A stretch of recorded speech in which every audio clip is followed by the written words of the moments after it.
John Wayne Gacy, born the 17th of March, 1942, Chicago, Illinois, U.S., died the 10th of May, 1994, Statusville, Illinois, American serial killer whose murders of 33 boys and young men in the 1970s received international media attention and shocked his suburban Chicago community, where he was known for his sociability and his performance as a clown at charitable events and children's parties. Gacy was born into a blue-collar family and seems to have had a fairly ordinary childhood, but he exhibited a growing tendency toward sadism, which resulted in several encounters with the law in the 1960s. In 1968, after his conviction for sexually assaulting a teenage boy, he was confined in the Iowa State Men's Reformatory, Anamosa State Penitentiary, and forced to undergo psychological evaluation. After his release in 1970 and while still on parole, he was again arrested for sexual assault, but the charges were later dropped.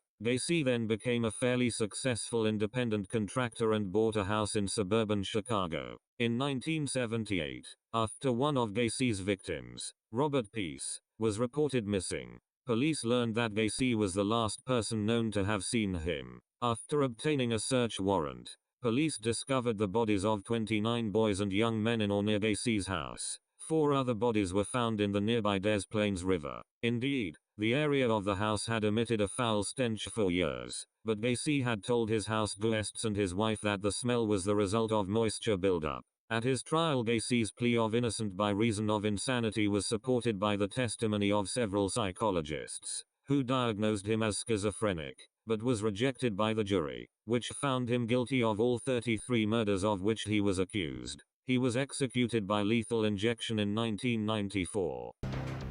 People don't want to know the truth and the honesty of it. If they want to be convinced or brainwashed into what they believe, then fine, then go ahead and kill me. But vengeance is mine, saith the Lord, because you will have executed somebody that didn't commit the crime. Those are the words of John Wayne Gacy, pleading innocence from death row at Menard State Penitentiary 13 years after being convicted of his crimes. The most notorious serial killer of our time. When they paint the image that I was this monster who picked up like these altar boys along the street and swatted them like flies, I said, this is ludicrous. But the jury didn't find it ludicrous. After barely 2 hours deliberation, its verdict was murder by Gacy, 33 times, 29 bodies buried in that house of his on Summerdale. Sorry, asshole. We're all out of ice cream.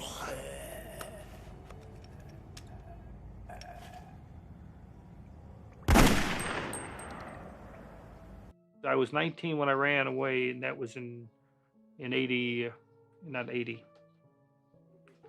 61.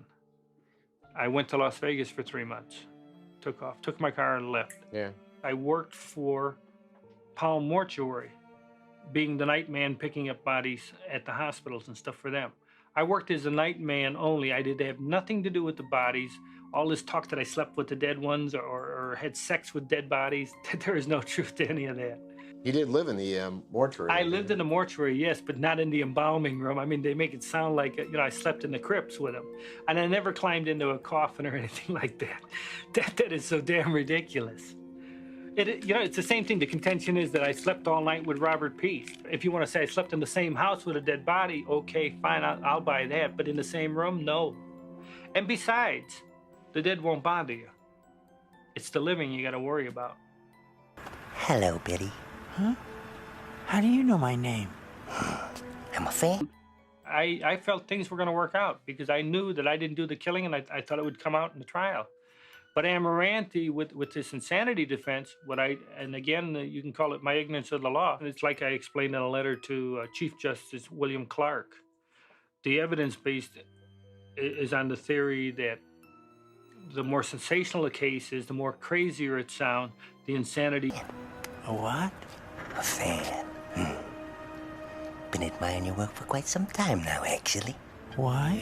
I just love to see the children's faces when I'm with them. You like kids, don't you, Billy? The defense would work, and I still think it was stupid.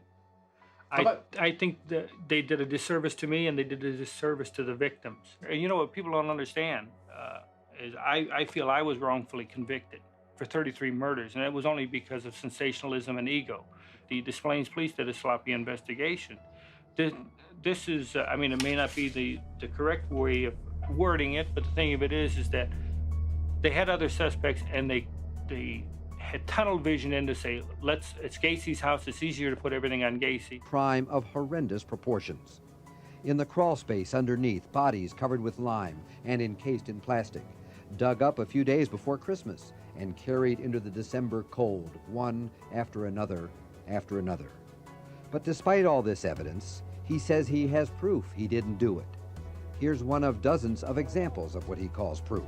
I've taken 3.5 hours of truth serum, and under sodium amytal, the maximum amount that I could have, it shows that I have no knowledge of the crime whatsoever. Never have had.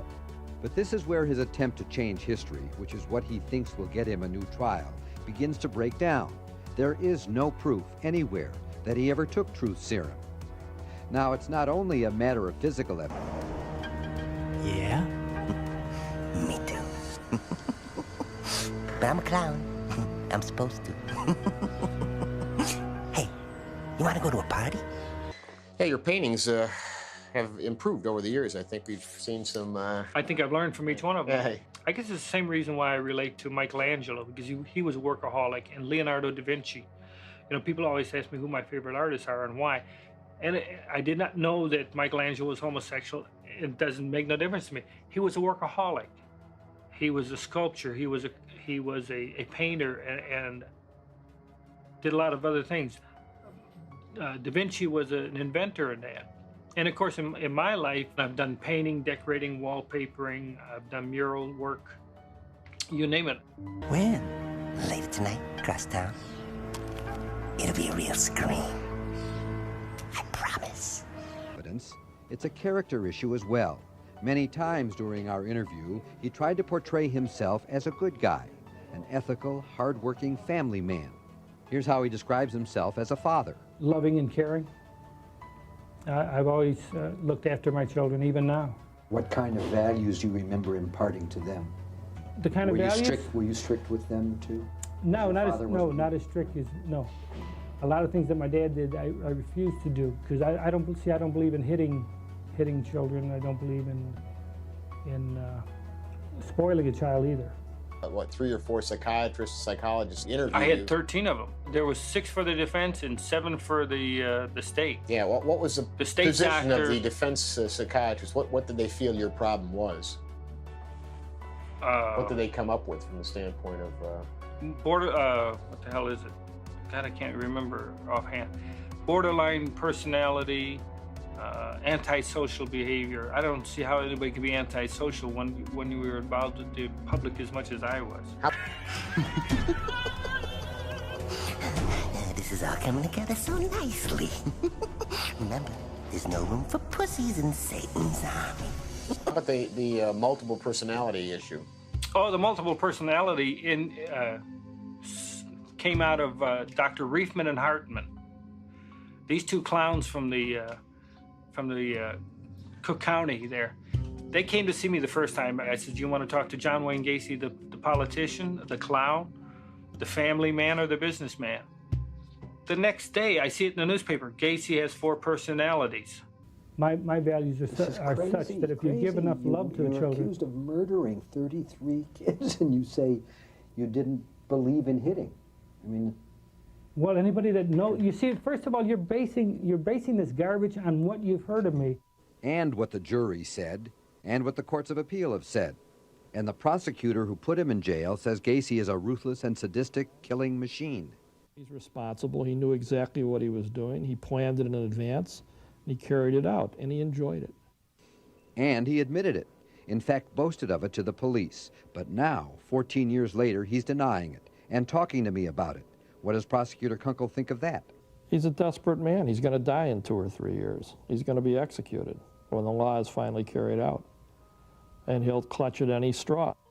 2.5 hours of clutching at straws, cunning and manipulative denial. You said that you were kept out of the case back in '78, and that was only because of egos.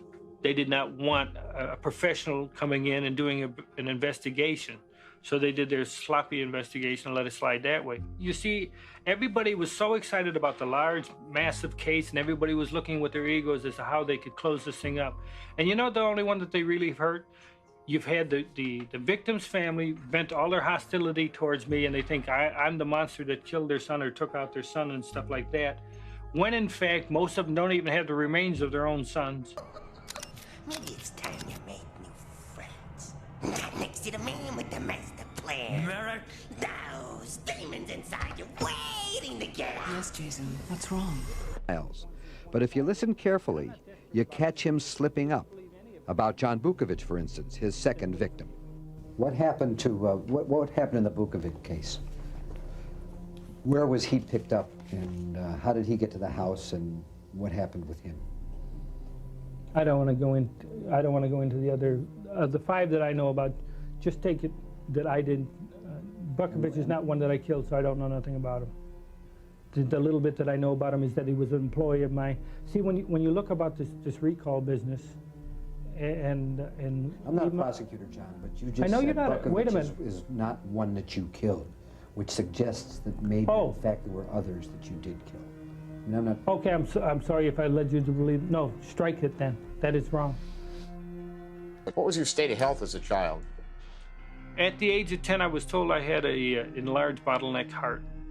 Okay, and so I had a tendency to pass out a lot. How about childhood illnesses? Did you have any, accidents rather? Any sort of I was injuries or accidents? When I went to the other vocational school, when I first went to the vocational school, I got hit with a park swing in the side of the head, caused a masterite. At what age was that? Approximately. 14, I believe.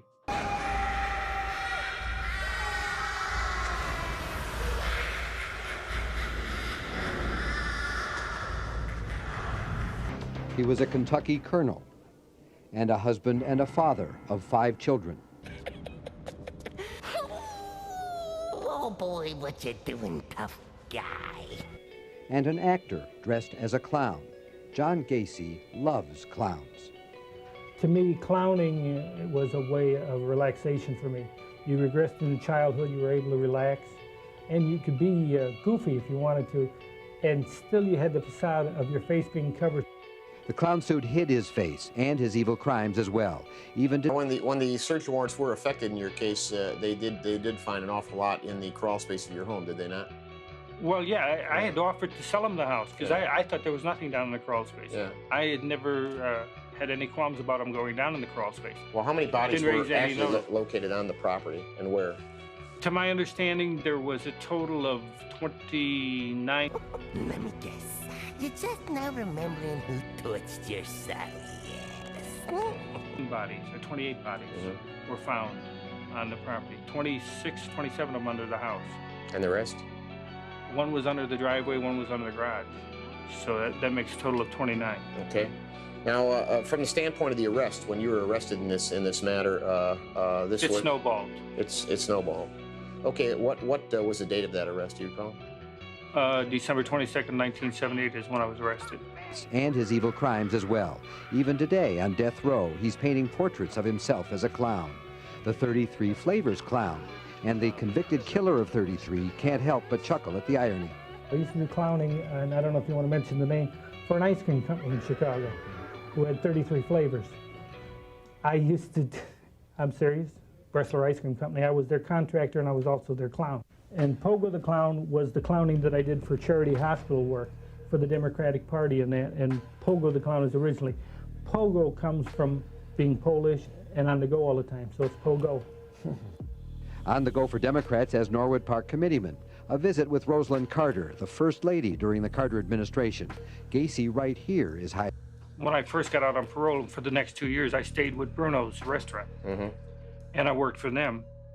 But on the side, I used to go in at 4 in the morning and get off at 2 o'clock in the afternoon, and to me that was too short of a day, not enough work.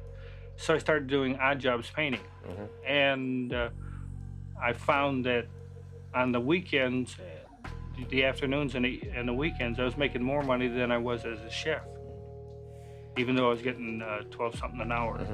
I borrowed $600 from my mother, and through odd jobs, I left the chef business. The fact that there are bodies buried under his house. He's the great deceiver.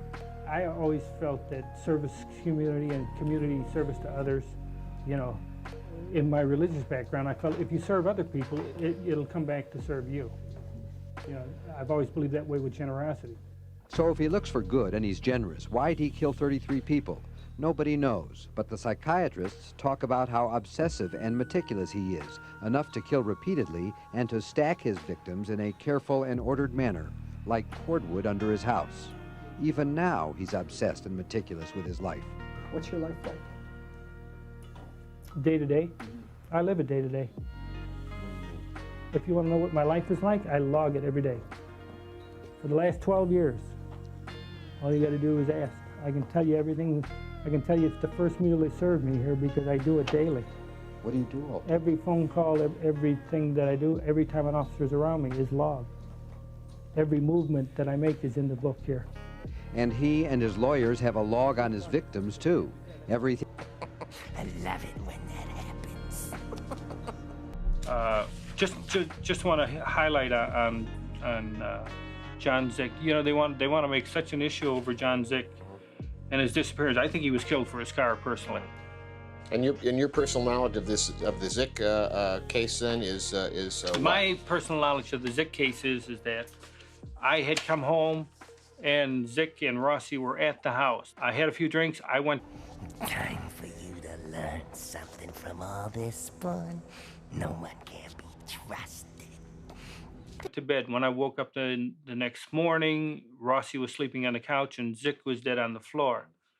I went about my own business and he was gone later on. And where did he go? Where did he end up? I assumed he ended up in the crawl space. Did you see him being transported down there?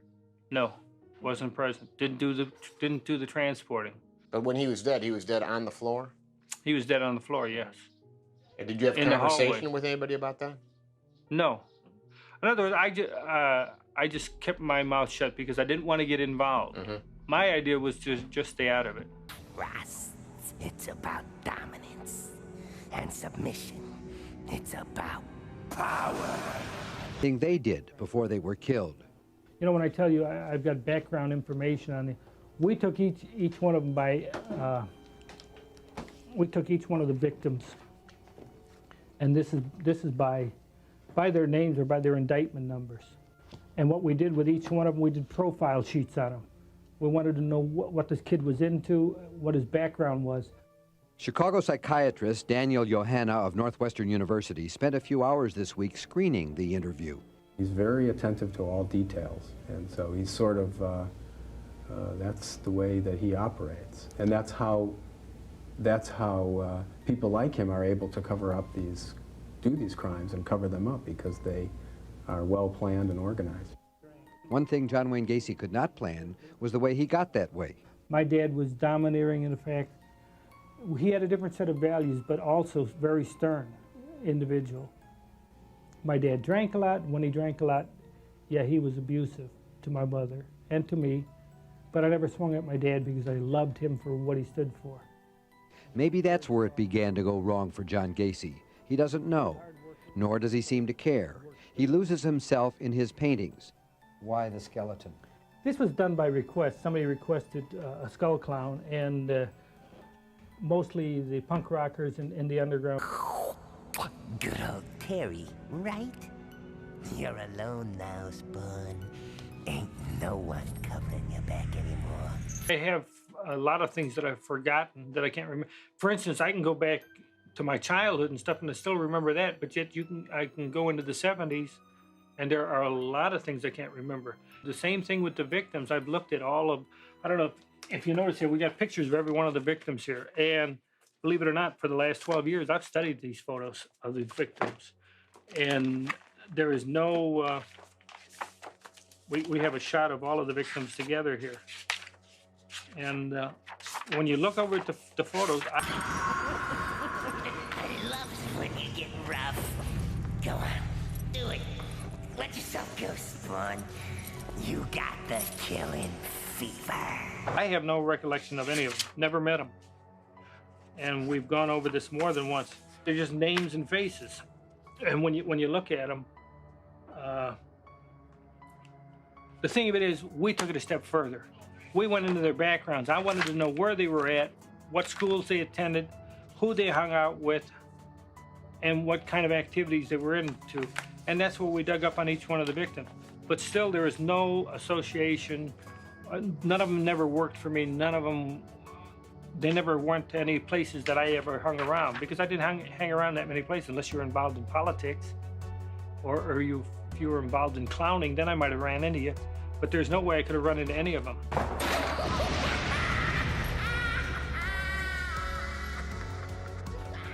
When we checked into John Norman's background, that he goes all the way back to the early 70s, involved in, he ran the Norman Foundation, he ran Epic International, and the Odyssey Foundation out of Dallas, Texas. And these were organizations where wealthy men could hire young boys for sexual weekends. Free agent now. With what you know, you just became the most dangerous man on earth. Male prostitute. Had you ever met Norman? You ever had any contact with Norman? I have yet to see a current picture of him, and therefore I'd have to say no. Phil Paskey may have been with him at one time or another, because, see, again, I came home from out of town at times, and Phil Paskey would be at the house drinking beer or something like that. David Cram is the one that brought Phil Paskey in, and because Cram, when he didn't want to do nothing, he got a hold of this guy and said, well, this guy can get you somebody for sex. Like that stuff there. This is Christ as I see him in myself. And it's monolithic because Christ, to me, is monolithic. He's all things to all people. This here is the Hi-Ho series, and that is self-explanatory. It's the Seven Dwarfs, and they've always stuck to me as a great child painting. And so I've done a series of Hi-Ho series paintings. And this is the 1990 one. This is called Hi-Ho Around the Campfire. It's an original work. Walt Disney is a mentor for me because I've always enjoyed his creativity. And the Seven Dwarfs, if you actually look at all the faces, they represent the 7 different moods that most people can get into. I think one of the headlines said I was a homosexual mass murderer, confessed mass murder. There is no confession, and we offered, I offered as much as $10,000 if you can produce a confession where I confessed to a crime. The time that I was interrogated by the police officers, there was no stenographer, there was no tape recording, there was no videotaping. Nothing was ever taken down, yet everywhere you'll see there's 5 confessions by John Wayne Gacy. Now, if I confessed to something, then why wasn't it videotaped? Why wasn't it recorded? Why wasn't a stenographer brought in, had it written up, and have me sign it? There is no confessions in this case. Upon whom Gacy is now laying the blame for the murders. We have always contended there's others involved. At the time of my arrest, there was 4 other suspects. 3 of the suspects that we knew that they knew then was Michael Rossi, David Cram, and Philip Paskey, all employees of PDM contractors, all with keys to the house on Summerdale. And they had friends, Gacy says, and friends of friends, as he weaves for me an alibi. There was Michael Rossi, for one, who worked for PDM and actually lived there during the time of the murders. Gacy and Rossi socialized in the house with Johnny Zick, victim number 3, the night he was murdered. I met him the night he was killed because I met him with Michael Rossi. I had a drink with the 2 of them, and then I left. And when I next seen the individual, he was dead. Where did you see Why him? didn't I say something about it? Because it wasn't my business, and I stayed out of other people's business. Where did you see him dead? In the house on Summerdale. And did Rossi tell you who had killed him? No, Rossi didn't say nothing. Rossi was sleeping on a couch. I just left. And how did he get buried? Do you know? He was buried in the crawl space. When I come back, as you know, I'm a bug about record keeping. Mm-hmm. All of my business records confirmed where I was, who I was with, what hotel I stayed at, what meals I ate. Everything was in the files. And all of those files on December 29th of 1978 were confiscated by the Des Plaines Police Department. And those files there alone could have proven that I wasn't in Illinois when 16 of these murders, when they finally set the dates as to when these murders occurred. He wasn't there, so Walter, that's your guess as to who put him in the ground in that. Gacy finds a corpse in his living room and doesn't say anything because it's not his business? Well, if you don't believe that, he has another story about being so high on drugs he didn't know what he was doing. No, I started back in 1984. I started taking 10 milligram of Valium, and by the time 1978 came around, I was doing 130 milligram of Valium. But then I was moving 80 jobs a year, and I was working 16, 18-hour days, and I just had to have something to take the pressure off. So the next thing people wonder is what about the smell in the house of decomposing bodies? Gacy has a lasso-opso story for that. When I was arrested, they claimed, well, there was a putrefied odor in the house. And I contend that was a lot of hogwash, too, because one officer, Schultz, claims on the 18th or on the 19th that as he came into the house, we had come into the house and my little lasso-opso was in the house. And of course, he had been locked in the kitchen, you know, all day. Well, a little puppy, he piddles, see, and while he's piddling and while he is doing his business on the paper and that, you can imagine what it smells like if you go into a closed room. And when the heat came on, as soon as the heat came on, it'd give you, you know, that strong feces odor. Or if not the dog, maybe just the house itself. How about the sump pump? You know, I found it as odd when we bought the house that a house with a crawl space would need a sump pump. But then I learned the first time it rained that this ground gets wet under there, and then the crawl space actually floods up to a foot deep in water. And then as it recedes, it puts out a musty odor. There was always a musty odor in that house. These excuses, and the ones we've heard all week, are the bases for Gacy's appeals, which are expected to go on for another 2 years, maybe 3, before his death sentence is carried out. What have 13 years of thinking about that done to John Gacy? Nothing, he says, nothing at all. I'm just as lovable and jokeable as I was back then. I don't sit around worrying about the death penalty or things like that, no. How could you not? If you believe you've lived your life the right way, then you do not have nothing to fear, in my case. You're not worried about facing God? No. I'm fairly comfortable with him. I've been at the Catholic services. I'm the server for the priest for the last 10 years.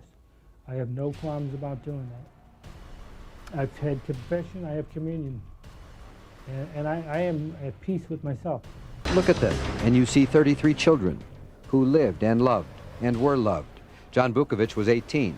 Michael Bonin was 17. Randall Reffett, 15. Why them? There's no logical explanation for why them, any of them. Several were runaways from broken homes 14 years ago when John Gacy was preying on families that split apart. Today, in his arrogance, he lectures them. And nowadays, do you realize by 1993 that 50% of the American families will be single-parented? And that shows a breakdown in the church and not being able to hold families together. And for this reason, children run away from home and seek love in other places. And wind up in trouble. That's Gacy's view of things. Kids get in trouble because nobody cares about them. Gacy got in trouble when, after 32 victims, he strangled Robert Peast, an all-American, clean-cut local kid whose disappearance attracted police. Such carelessness is typical of a serial killer. By the time they've committed 10 or 12, they are very, very laid back. By the time they commit 20, 15 or 20, they start getting careless, cavalier. If it sounds familiar, it's because you've heard the experts say it about Jeffrey Dahmer. Gacy dislikes the comparison. What do I think of Jeffrey Dahmer? I don't know the man personally, but I'll tell you this, that's a good example as to why insanity doesn't belong in the courtroom. Because if Jeffrey Dahmer doesn't meet the requirements for insanity, then I'd hate like... On a historical note, your Iowa conviction goes back to what year was that? 1968. 68. And what was, just in a nutshell, you know, without getting in too deeply, what was the basis of the Iowa conviction? The basis of it was a sodomy conviction. It's the only thing I ever was sentenced to was a sodomy conviction. They're claiming that the state representative's son, who was on the other party, he claims that he was sexually abused by me. And in essence, he was blackmailing me for it. Now, what it boiled down to was oral copulation. And it was consensual. Hell to run into the guy that does. You feel Beyond that, I have no comment on Jeffrey Dahmer because I'm not Jeffrey Dahmer. And I would not, whether it's Berkowitz, whether it's Bundy, whether it's Williams, Wayne Williams down in Atlanta, or any of the others, or Charlie Manson. See, I don't comment about other cases for the simple fact is that I wasn't there. Do you feel somewhat of a kinship with some of No, these people? God, I hate that when they put me in the same club with them. That's precisely the club that John Gacy belongs in. And the pain felt by Dahmer's victims is still felt 13 years later by the families of Gacy's victims. When you have it. This is Rosalind Carter. Well, the Secret Service tries to cover it up and said, well, we don't know how he got into the picture. Hell, I was in charge of the reception. I had to stand at the door and let them know which politicians were allowed in and which ones weren't. The thing of it is, but the Secret Service wanted to cover up and make it sound like that I had no business there. I was cleared, and I was with Secret Service at the time and setting up the parade route and everything, because I used to set up the parades for the Polish Alliance. And then for 3 years in a row, I had set up the parades to run. And you know, that's a big feat, getting 20,000 Polish people to go in one direction at one time. Child taken out of your life, it is like a little pieces taken out of your heart. You can never forget it. Everything keeps revolving back to the day when he did this or he did that, and we reminisce. Dolores Nieder, courageous mother, still in the same house on the northwest side of Chicago. 13 years remembering Johnny, who was a Marine and then studying to be an accountant. Like others, he went to Gacy's house for a job and never came back. About which John Gacy expresses no remorse whatever. On the contrary, he says he's a victim for being found guilty, the 34th victim. And he says the families are victims because... But Tim McCoy, the last one of the 5 that you say you have personal knowledge of. Tim McCoy, even though he's the last one, he's the first one. He's the first one, actually. Right. The first of the 33. Tim McCoy was the first one, and Tim McCoy's name wasn't put on him until 1988. Prior to that, he was known as Unknown Number 9, and he was buried by me in the crawl space. That's the only knowledge that I have of it. What was the circumstances of that? He was killed in the house in self-defense. And who killed him then? I stabbed him. Yeah, and it was an issue of self-defense. Why was he in the process of assaulting you, or what? He was coming at me with a knife. I just took the knife away and twisted it in his hand, and that's what killed him. So at that point, you yourself did bury him then in the crawl space. Right, and if you notice, he's under concrete. Did you bury any of the others in the crawl space? No, I had nothing. I had no knowledge of them. Yeah. Well, why is it that your first one is there, and then 20-some others are buried down there as well? Did somebody know that you had done this with the first one, giving them an idea? More than likely, when drinking and getting high with the others, yeah. Admitting it to them. So you feel others then followed your suit in using this as a burial ground? Without a doubt. Yeah. because they don't know who the real killer is. I'm not only the victim here. I might be the 34th victim, but there are other victims to this crime, and that is the family. Because if I know that I didn't commit the crime, then I have been given the injustice, and so has the families. And nobody gives a damn about the families. As though he cares, which clearly he does not. And when the families insist that John Gacy pay for his crimes with his life, his real feelings come out. That one mother that gets on television all the time who thinks I should be given 33 injections, I think she ought to take 33 Valiums and go lay down. She goes on Geraldo show and all these other shows talking about, I think it's Maori, I think is the name. Her Marine son. Her Marine son, if her Marine son was so great, what the hell did he run away from home 12 times? Not enough for him to be murdered. I know that. He's also lying. Johnny was not a runaway. And as to Gacy's snide remark about the Valium? Well... The subdivision where the Summerdale house is located is built on a clay field. And when it rained, the rain would come down from both ends and would flood from one house to the other. The crawl space would fill up with water. In 1976, I asked a landscaper, I said, what do you do for that sour odor of clay? And he said, spread white lime, just regular masonry lime. On the ground, he said, it'll sweeten up the clay and you won't have that odor. It's sort of like what charcoal does in filtering things. That's why the lime was spread in the crawl space. How much lime was spread down there eventually? I think 700 or 800 pounds of it. We both know it. We both feel it.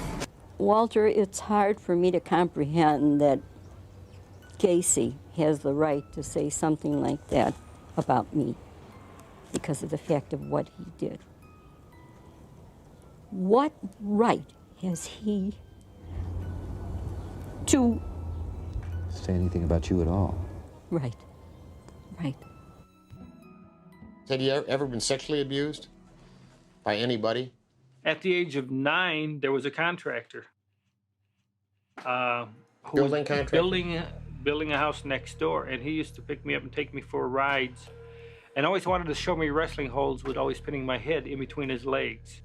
But at the time, I did not look at it as sexual. He was showing me wrestling holds where my head was always constantly pinned between his legs or under his legs. And they're both gunning for your scorched ass. Oh, it's so nice being one. If you want to charge me with anything, charge me with complicity in 2 of the murders. Just 2? That's all I know about. That's his story, that he didn't kill anyone. Just an accomplice, he says, and that he helped dispose of 2. One of them, Robert Peast, who was 15 years old when he went to the house on Summerdale.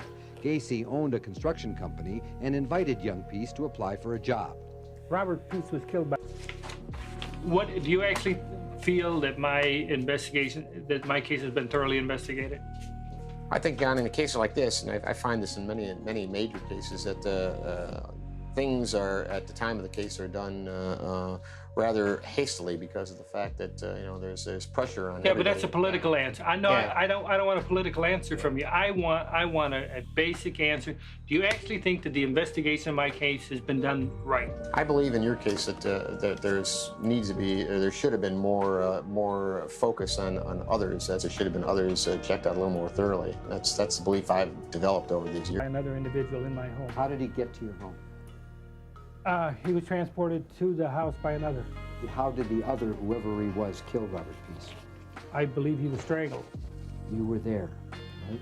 Not during the crime, but I was there afterwards and I watched the removal of the body. And what happened to the body afterwards? It was one that was... That was body was put into the river. It was taken to the river and dumped in the river. Did you help do that? Yes, I'm in complicity with that. I've always contended. Don't look at me as an innocent babe of the woods. Here we've got a Philip Paskey who had a newsletter going out of the Cook County Jail. And here he is involved with a guy named John Norman. And John Norman was running Boys for Hire. They were making snuff films with young boys. To me, they were pimping them off. They were selling them. Not for a second would I look at John Gacy as a babe in the woods. He may be admitting now only to being an accomplice. But 13 years ago, when he was arrested, he confessed to almost everything. You have all the bodies, Gacy said, and there was even a killer map showing where 27 youths were buried. And in fact, he led police to his garage and sprayed orange paint on the concrete to mark the spot precisely where a body was found. No. Now he says he was simply marking a spot where some new concrete had been poured. In regards to going out into the garage, yes, I know I went to the house, and yes, I know I walked in the garage, and It's never having a media interview, and people have said that you have given them interviews in years Well, that's past. hogwash. Yeah. That's strictly hogwash. So we're saying I'm constantly told that I'm misquoted constantly, saying that I said this and I said that, and it's not happened. So it's pretty well established on this. This is the first time you're speaking publicly about your case. Right. Yeah. I've always felt that my attorneys were handling it, and they said to keep a low profile and stay away from it. And in light of all that has been used against me in the media, they've created this fantasy monster image, and it's been going on for the last 12 years. And I've ever had no comment, and I had no need to talk to the media for the simple reason that they were looking for sensationalism and they were looking for the monster. When you say fantasy monster image, what are you referring to by that? Well, the idea that I'm a homosexual thrill killer and all that garbage, and they painted this image of me that like I strolled down the streets and stalked young boys and slaughtered them.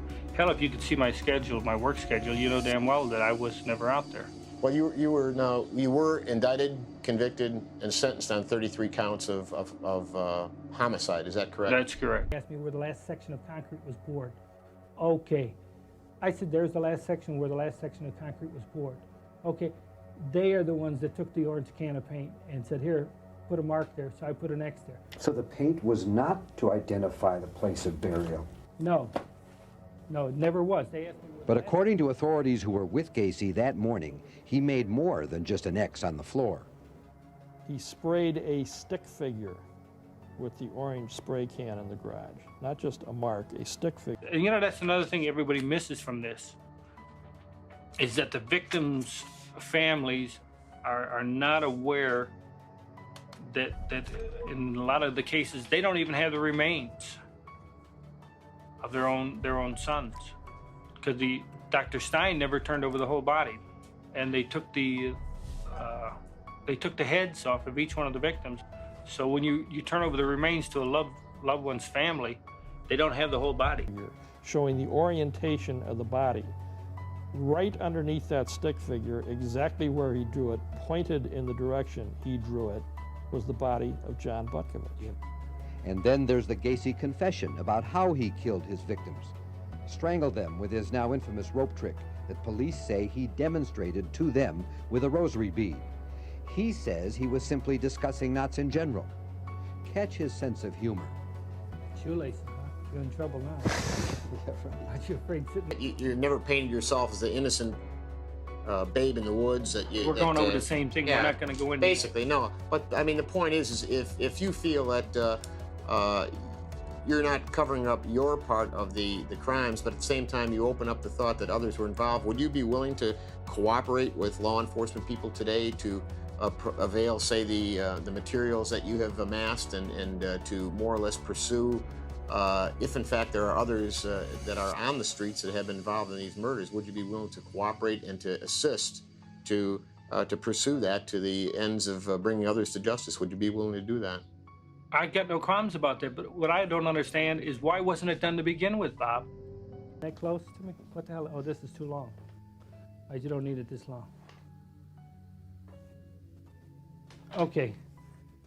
I had a rosary, which I carried in my pocket. I've always carried a rosary. It was my communion rosary. They said, well, what kind of a knot do you use? I said, what do you mean knot? When I tie things up? I says, depending on what I'm using. What I did not know about this insanity defense is that in the state of Illinois, when you plead not guilty by reason of insanity, you're saying that you committed the crime, but that you were insane at the time. So it's not a question of innocent or guilt anymore. What they're trying to do is your whole trial now becomes an insanity trial where you're to decide whether a person is sane or insane. Using it for, I said, the only thing I ever learned from Boy Scouts is a tourniquet knot. He said, well, show us what that is. So I took, at that time, and again, it's together, but in order to demonstrate it here, I took the rosary and I said, well, here, you put it around. This is hard trying to do this. Why don't you put your hand out? Okay, here. What I told him, I said, here, all you do is you wrap it around, you put one knot in. Ooh, I just love to get down and dirty. Okay, boys, it's playtime. Now, give me kind of just an overview of the business that you eventually established, the construction work. Is this self-taught then, the construction and maintenance work? I started doing painting, and then I started doing wallpapering and decorating. And inside of 3 years, PDM, which is painting, decorating, and maintenance, was doing $1 million a year. And that was. And I only had 4 employees. And that was the business you were in at the time of the arrests. That's correct. PDM in 1974 became a corporation, and then I owned PDM Contractors Corporation. I owned PDM Plumbing, PDM Concrete, and PDM Decorating. Mm-hmm. And then I branched off with another partner into Rafco Construction. Mm-hmm. And from there, we were doing strictly drugstores. Mm-hmm. And I said, then you put a second knot in it, okay? I said, then you take a stick and stick it in here, and you just turn this. And I says, it causes a tourniquet. I said, that's the only knot I ever learned. Precisely the kind of knot found on the ropes wrapped around the necks of the victims found under the house on Summerdale. The thing of it is, they want you to believe that I and I alone committed these murders, and I had nothing to do with the murders of anyone. If anybody was involved, then how many people are we talking about beside yourself? We believe there was 4 people involved. Mm-hmm. and that would be Michael Rossi, David Cram, Philip Paskey. My feeling as a career law enforcement officer is that if John Wayne Gacy is guilty, then he should be punished. If John Wayne Gacy has others involved, then they should be brought in, they should be punished. Basically, I believe in total investigation and total justice, and that's really what I've been looking for all along.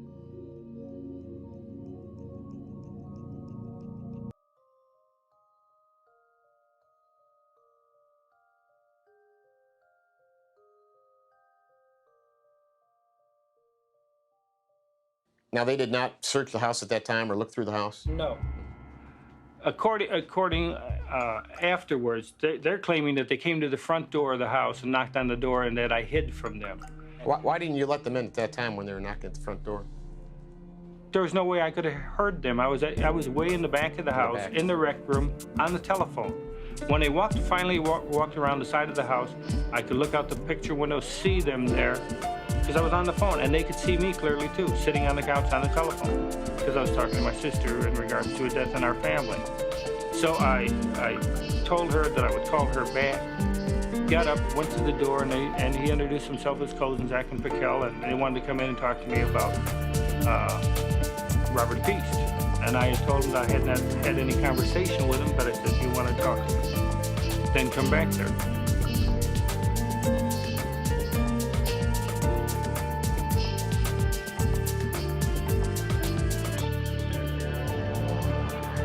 And they wanted me to come down to the police station.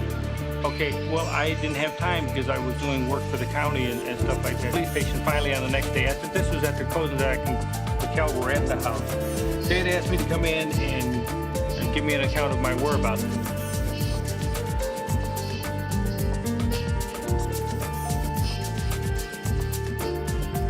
The thing of it is that on that same day, they held me there for 9 hours, and while holding me there for 9 hours, they executed a search warrant. The first search warrant was executed on December 13th. That is the search warrant where they claimed they went through the house looking for Robert Feast. It was written up to be looking for Robert Feast, and Robert Feast wasn't there.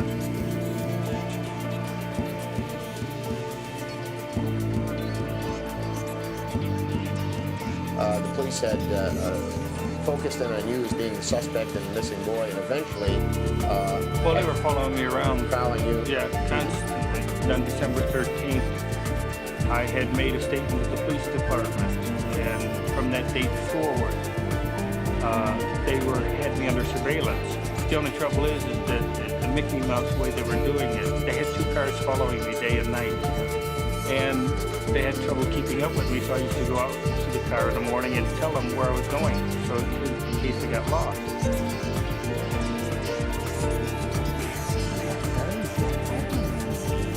Because at the time I was doing 5 construction jobs in 5 parts of the city.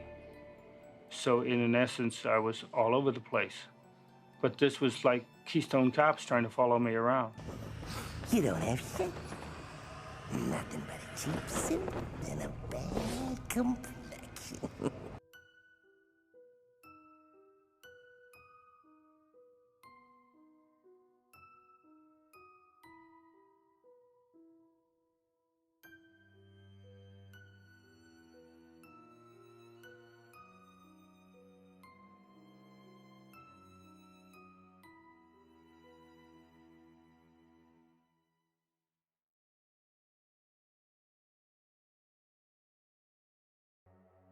The first search warrant was executed on December 13th.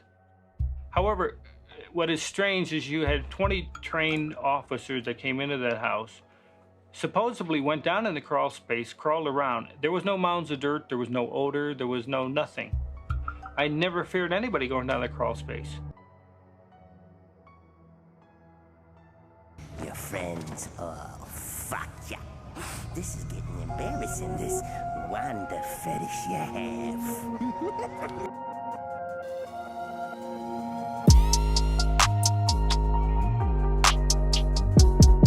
Insofar as being bisexual, if I wanted to engage in sex, Rossi and Cram were willing to go down on me anytime I wanted to, providing they were given stuff.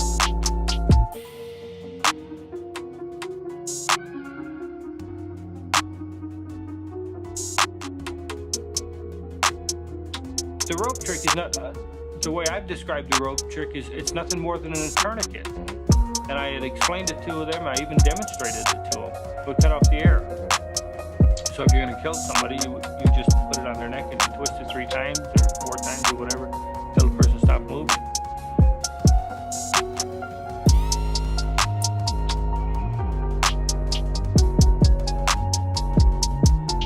You took him where? Out on the I-55 bridge. And that's where, how was he then taken from the car and placed into the river? Just opened up the trunk and dumped it in. Okay. There was no big special deal on it. Yeah.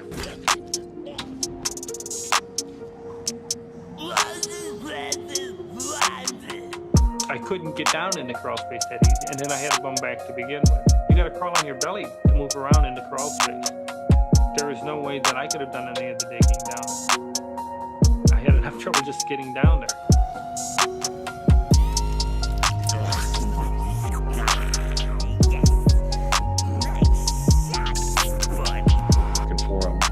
They want to talk to him about a job or whatever it may be. Gregory Gacy, let's see, number 4. Gregory Gacy had come to work for me in according to this, 1976. He came to us through Taft High School through a program. He had worked for Republic Lumber Company, and then he came to work for us.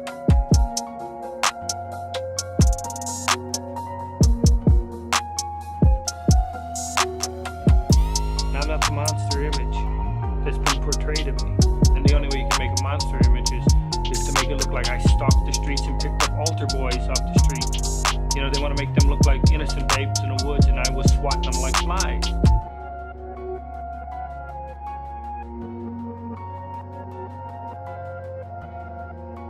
My encounters were always by happen chance. If you pull up at a stoplight and there's somebody standing there waiting for a bus, if you give them a ride, if you ask them whether, you know, do you get in anything or you want drugs or something like that?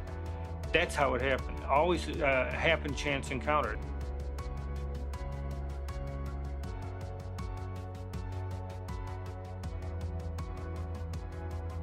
Clowning was relaxation for me. I enjoyed entertaining kids. Like some people are, you know, they unwind in different ways, either by going out drinking or that. I could put on clown makeup and I was relaxed. And I enjoyed doing it. It was only twice a month that I did it. Yeah, this was not used then for a lure to draw kids to you as the... No, we would visit different hospitals and entertain the children there. And we didn't entertain them with handcuffs or anything like that. But I think you're dealing with some misplaced anger here. Don't get pissed at me. I'm the one who's helping you out. All we used was balloon animals and small toys and stuff like that. But we also did parades. And in the summertime, like on 4th of July, I used to be in 4 parades in one day. I've always told people when I got into clown makeup, I regressed into childhood. It was fun being a clown because you could be yourself or just let yourself go and act a fool. You could be slapstick and funny and have a good time. That's why I always enjoyed clowning. Clowning has taken a bad name because of what they've used in my case.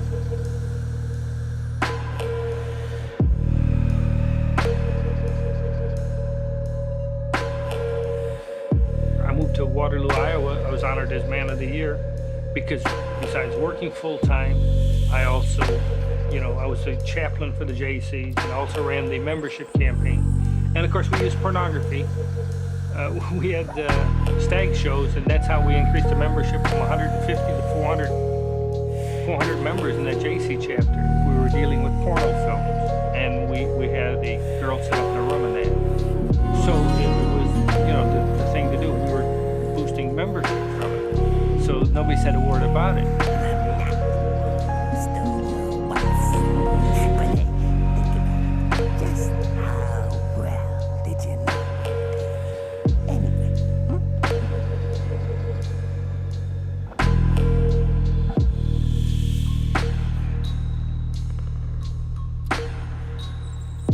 At the time, this young individual made the charge at me. He was blackmailing me. he wanted more and more money. He said, look, I gave you a blowjob, now you gotta pay for this, you gotta, I said, go see your father. He wasn't getting along with his father. But they came down heavy on me.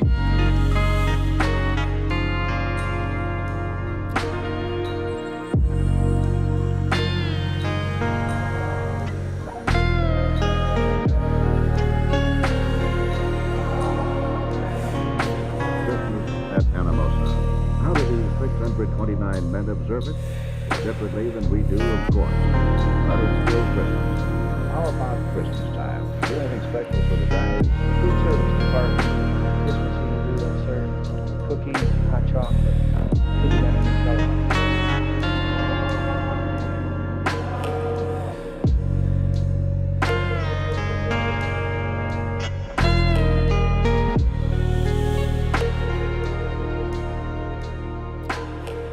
How about your dad, John? You had mentioned that you could never really please him, that he had talked of you in And I did not derogatory. I didn't hate my dad either. But you did have a hard upbringing with him, did you not?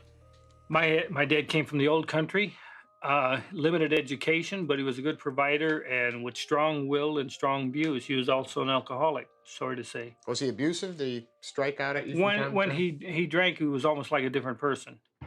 My dad struck all of his children all the time. Yeah.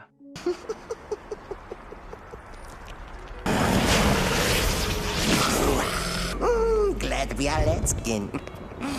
Ooh, that was tight, especially in the crotch.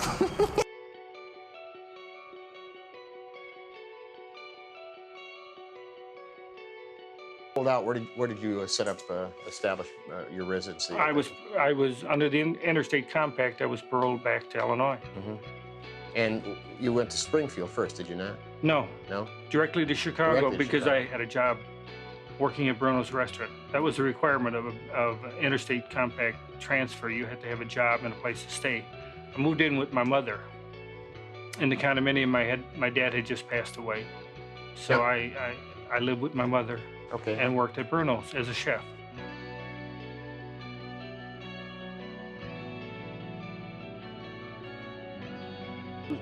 I own PDM Contractors. PDM was able to work 52 weeks out of the year, while most construction companies shut down for the winter. I never had time to shut down because I had them on a waiting list. Our business was growing at that rapid rate.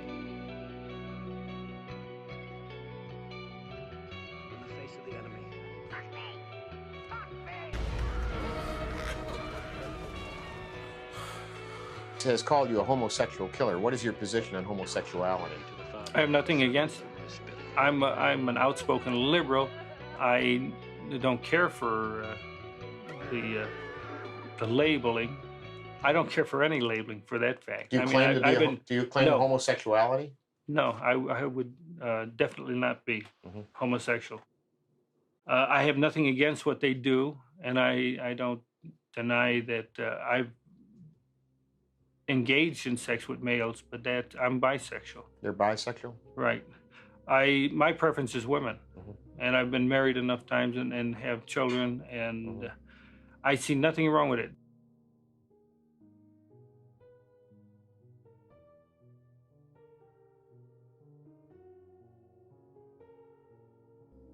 My dad had conservative values. If you were out after midnight, you were up to no good. My dad did not believe it. If you were out after dark and you didn't leave a phone number, you were up to no good. So I think that's why I tended to go that way more, just to be the opposite of him.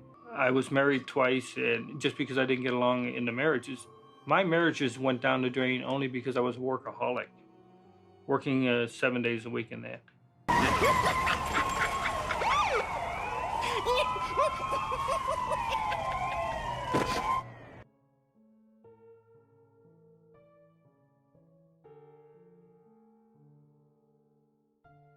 There was 12 keys out to the house. 12 sets of keys? 12 sets of keys. Anybody working for PDM Contractors had a set of keys for the house. So you could come and go when you wanted. And of course, my neighbors would keep me informed. They would inform me, God, while you were out of town, they must have been partying all night there.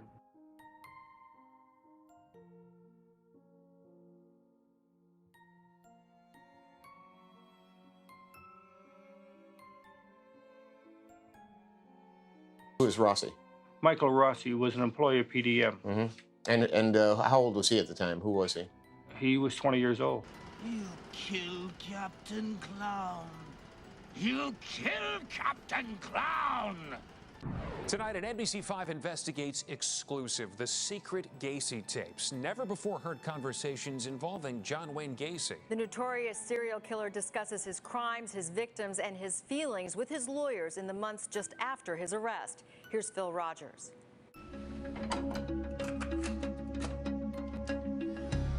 And the next thing you remember is what? Getting up in the morning. And you were in your room? Yeah. Next body in what room? I think it was in the extra bedroom. The matter-of-fact comments of a cold-blooded killer. Did you ever have the feeling that God wouldn't care if these people were dead because they were prostitutes or having sex for money? No, but you want to know something? I can't recall now when you're talking about religion. I can recall more than once that I went to pray. After they were dead? But when I found them in the morning. Not pray for me, but pray for them for being such a lost soul. He's so stupid. By now, the story of John Gacy is among the most gruesome chapters in American crime history. The Chicago contractor was convicted and executed for the murders of 33 young men and boys, most of whom were buried beneath his Northwest Side home. So I've got 15 old school cassette tapes. Chicago attorney Bob Motta's father, Bob Motta Sr., was co-counsel along with attorney Sam Amarante in Gacy's defense. On his 21st birthday, Motta says his father gave him this box with the admonition that someday it might be of interest. I looked down in the box and scrawled 2 letters or 2 words, say, Gacy tapes. They are chilling conversations between Gacy and his attorneys, shocking in how casually Gacy talks about the murders. I wrestled them all the way into the front bedroom there, and while I was wrestling them, when I got stabbed. And that's what made me mad. Because I took the knife, I think I stabbed him in the chest 4 or 5 times. That's Gacy talking about his first victim in 1972, who he always insisted he killed in self-defense. I don't know how you feel. Scared. The first thing I did is I went to the bathroom, I think with the knife, and I washed the knife off. All right, so then what do you do? You leave him there? No, we're right in front of that closet that opens to the trap into the basement. Open up the trap and just threw him down. Into the crawl space? Into the crawl space. It would be the first of 26 bodies buried in that space. When he was first arrested in December of 1978, Gacy seemed to remember everything, even drawing this diagram of the crawl space for police showing where the bodies were buried. But just 2 months later, Motta says the tapes repeatedly show Gacy feigning ignorance to his own lawyers, now admitting just 5 of the murders. Almost right next to where the group body was buried. In fact, it was deep because the trench was deep and I didn't bury it all the way up level with the concrete. How did you dig? With what utensil? With a shovel on the garage. How high is it? I would think that it's about 2 feet. Welcome to Defense Diaries. Motta has finally found a use for the tapes, as his father predicted. And this is Season 1, The Gacy Tapes. Producing a new podcast, The Defense Diaries, a chilling exploration of the murders in Gacy's own words, a vivid illustration of the killer's attempts to mislead even his own lawyers. He's had 2.5 months to sit and think about what to do in terms of forming some kind of a theory for defense in his own mind. You know, Gacy was always the smartest guy in the room, or so we thought. 6 more bodies today. But even as he insisted he had little memory of the murders, Gacy expressed no remorse for his deeds. Do you feel that their deaths were their fault? Yes. There's not one of them that didn't die that I'm aware of that didn't die through their own hand or through their own wrongdoing. If you want to say that I tempted them to put them in temptation, yes. Because understand this, everybody that came to my house, there was never a struggle. Nobody was ever forced into my house. Everybody came to my house willingly, understandingly, and knowingly what was going on. The first episode of Bob Motta's Defense Diaries podcast is online now, and we have much more about the secret Gacy tapes on our website, NBCChicago.com. Phil Rogers, NBC 5 investigates. Absolutely chilling. Our thanks to Phil.